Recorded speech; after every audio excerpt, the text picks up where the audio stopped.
Hallelujah. Hallelujah. Narito ako, Lord, na babandilis, Panginoon, sa buong mundo ang mensahe mo na nais mo iparating sa buong mundo sa mga tao, sa lahat ng tao. Ama, salamat, Ama. Kayo, Panginoon, magsalita sa aking mga labi at kayo may taas sa aking buhay at magkaroon ka, Panginoon, ng kapangyarihan. May padaloy mo, Panginoon, ang iyong kapangyarihan sa buong mundo upang, Panginoon, makarinig dito ay sila mapagpala at magbagong buhay. Ama, salamat. Tinatas ka namin sa aming mga buhay sa pangalan ni Jesus. Mga kapatid, narito mensahe ng Panginoon na nais na iparating sa buong mundo sa inyo lahat. Hallelujah, sa mga tao. Topic po natin, Episo chapter 4 verse 17 hanggang 27. Introduction po. Ang bagong buhay kay Kristo, once na ang isang tao tunay niya na tinanggap sa puso niya ang Panginoon, hindi na siya namumuhay na gaya ng mga hintil na matitigas ang mga ulo. Yan. Pag tayo daw tinanggap natin ang ating Panginoon sa ating buhay, huwag na tayo magmatigas. Hallelujah. Tanggapin na natin ang katotohanan ng salita ng Diyos. Huwag tayo matulad sa mga hintil na matitigas sa mga ulo. Ay tanggapin ang kapangyarihan ng Panginoon. Hallelujah. Number 1, ang isang tao pag hindi niya tinanggap ang katuruan ni Kristo, siya ay namumuhay pa sa kasalanan at kalaswan dahil sa masasamang pita. Amen. Amen po, Panginoon. Hallelujah. Namumuhay pa ang mga tao sa kasalanan sapagkat hindi nila tinanggap ang ating Panginoon sa kanilang buhay. Hallelujah. Letter A. At ang sabi ng Panginoon, magbago na kayo ng diwa at pag-iisip at dapat makita sa atin ang bagong pagkatao, kalarawan ng kanyang kabanalan. Yan, makita daw sa atin ang mga kabanalan, ang mga pagkatao nga para kay Kristo, para tularan natin ang Panginoon sa ating mga buhay. Hallelujah. Number 2, ang sabi pa ng Panginoon dito, itakwil na ng bawat isa ang ang kasinungalingan at magsalita ng katotohanan sa kanyang kapwa at sa iyong kapwa dahil tayo ay iisang bahagi ng katawan ni Kristo. Yan. Ang mga Kristiyano na magsalita ng katotohanan sa kanilang kapwa, huwag magsinungaling, katotohanan ang sasabihin sapagkat maririnig ng kaaway ang mga salita natin pag hindi totoo. At tayo, ang mga tao ay yun po ay bibigyan ng mga laking problema sapagkat ang mga tao ay nagsisinungaling. Ang sabi ng Panginoon, magsalita tayo ng katotohanan sa ating kapwa, huwag tayo magsinungaling. Letter B, ang sabi din ng Diyos dito, pag nagalit daw tayo sa kapwa, iwasan natin na hindi tayo magkasala. Agad pawiin sa kalooban ang galit at huwag hayaan ang Diablo na makapasok sa ating mga puso. Kasi si Satanas lagi yan nakatingin sa ating mata, bibig at papasok sa ating puso. Yan. Ang Diablo lagi nakatingin sa ating mata, sa ating bibig. Kaya maging tapat po tayo sa ating kapwa. Huwag tayo magsalita ng masama sa ating kapwa. Baguhin po natin ang mga ugali ng mga tao sa buong mundo. Magbago na kayo mga kapatid. Baguhin na niyo mga ugali ninyo at tanggapin na ninyo ng buo sa puso ninyo ang ating Panginoon para hindi kayo mapasukan ng kaaway sapagkat si Diablo ay siya nang gugulo sa bawat pamilya, sa buong mundo. Siya ang gumagawa para ang mga tao ay lalo magkasala. Hallelujah. Dito tayo magwawakas. Maiksi lang po ito. Magkita po natin sa Episo chapter 4 verse 28 hanggang 32. Number 1, ang taong magnanakaw ay huwag nang magnakaw at gamitin ang kanyang kamay sa marangal na gawain at magtrabaho ng tapat. Yan. Ang mga tawag na mga tamad, kasi marami ngayon sa buong mundo ang mga tao, mga tamad, na pag wala makain, nagnanakaw, nang-hold up, nagdadaya sa kapwa. Hallelujah. Marami po ngayon sa buong mundo, nakikita po yan ng Panginoon, nakikita ni Satanas din yan. Kaya yan ang gusto ni Satanas, ang mga tao, mga tamad, magnanakaw, inudyukan niya ng kapangyarihan ni Satanas para magnakaw, magkasala. Ang Panginoon hahabag sa inyo mga kapatid, naawa sa inyo sapagkat ayaw ng Panginoon na kayo magkasala. Nais ng Panginoon, magtrabaho kayo ng marangal para kayo ay pagpalain ng Panginoon. Hallelujah. Number 2, ang isang tao pag Kristiyano na, huwag gumamit ng masamang pananalita sa kapwa, sa kapwa. Sikapin na lagi magbubuti ang lumalabas sa ating bibig at wag dulutan ng pighati ang Espiritu Santo sa ating mga puso. Yan. Ang mga kapatid daw nga mga Kristiyano na, wag hayaan nga pasukan ng kaaway sa kanilang mga puso nga magsalita ng masama sa kanilang kapwa.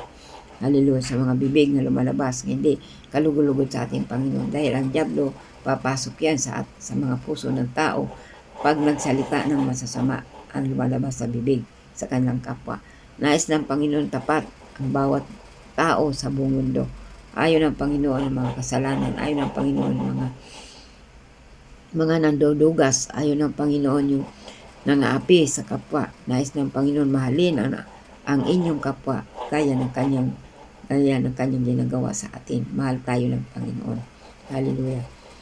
Number 3, dahil may tatak na tayo ng Diyos, yan ang katibayan ng katotohanan pagdating ng takdang araw. Yan. Pag kayo mga kapatid, may tatak na kayo ng kapangyarihan ng Panginoon, yan ay magagamit natin sa pagdating ng Panginoon. Magagamit natin yan pagdating ng Panginoon ay tayo po ay kukunin niya, maliligtas po tayo dahil tayo may tatak sa ating puso at isipan nga salita ng Diyos na makapangyarihan sa ating pinamumuhay tapat sa ating mga kapwa. Amen. Hindi na nagnanakaw, hindi na nangurakot, hindi na nang-hold up. Pangin tapat na sa lahat ng bagay. At mahingi kayo ng tulong sa ating Panginoon para bigyan kayo ng trabaho nga maayos, bigyan kayo ng trabaho nga makalugod-lugod at malaking sahod pa ibibigay sa inyo ng Panginoon pag nagtrabaho kayo. Amen. Hallelujah. Number 4, ang sabi pa dito sa verses 31 hanggang 32. Alam ninyo mga kapatid, ganito ang ugali ng mga tao nga nagsisimba sa Katoliko. Hallelujah. Lumuluhod ng palahod papunta sa pinto, mula pintuan hanggang altar. Naka-uniforme pa ng pangsimba sa Katoliko, at nagsisimba sila linggo-linggo rin sa Katoliko. Pagdating doon sa loob ng simbahan, wala naman sila Bible nga dala. Ang may Bible lang ang pari. Kung paano nila malalaman ng mga tao ang salita ng Diyos, wala naman sila dala. Ngayon, pag uwi sa bahay, galing ng simba, yan, nagmumurahan na ang pamilya, ang asawa, nagmumurahan, wala na may saing. Ang nangyayari, tapon doon, tapon dito, mga kardero, pinggan, tatapon kasi wala may saing. Nagmumurahan na sila. Pero galing pa lang ilang simba yon, di ba? Yan, ang nais ng Panginoon na magsimba tayo sa tunay na Diyos, walang revolto, Espiritu ng Panginoon ang atin sasambahin. Para maligtas kayo sa mga kasalanan ninyo, sa mga ginagawa ninyo, at kayo ay lalo pagpapalain ng ating Panginoon. Hallelujah. Purihin po ang Panginoon. Yun po ang nais ng Panginoon sa mga mga tao nga nagsisimba sa Katoliko kasi wala naman Bible nga binabasa. Paano matutunan? Magbasa kayo ng Bible, mga kapatid. Yung nagsisimba sa Katoliko, magbasa kayo ng mga Bible para makita ninyo, mapag-isip-isip ninyo kung talagang ang Bible ay katotohanan o hindi. Kasi wala sa Bible remorto nga sinasamba. Ang sinasamba doon sa Bible, espiritu ng katotohanan. Hallelujah. Purihin po ang Panginoon. Ako kasi rin ako dati nagsisimba sa Katoliko. Pero nung nabasa kong Bible, tumatama sa puso't isipan ko. Ngayon, ang ginawa ko, hindi na ako nagsimba sa Katoliko kasi wala naman Bible doon ang binabasa. Ang ginagawa ko na lang, babasa ng Bible, linggo-linggo. Tapos mayroon akong nakitang church, nag-attend ako. Doon ko natutunan ang tunay na kapangyarihan ng Panginoon. Hallelujah. Na, mga kapatid, hallelujah. Pag nagbasa kayo ng Bible, tatama sa inyong puso at isipan dahil ang salita ng Diyos ay matalim, tumatago sa ating mga puso, natatamaan tayo ng mga salita niya sa Biblia. Amen. Hallelujah.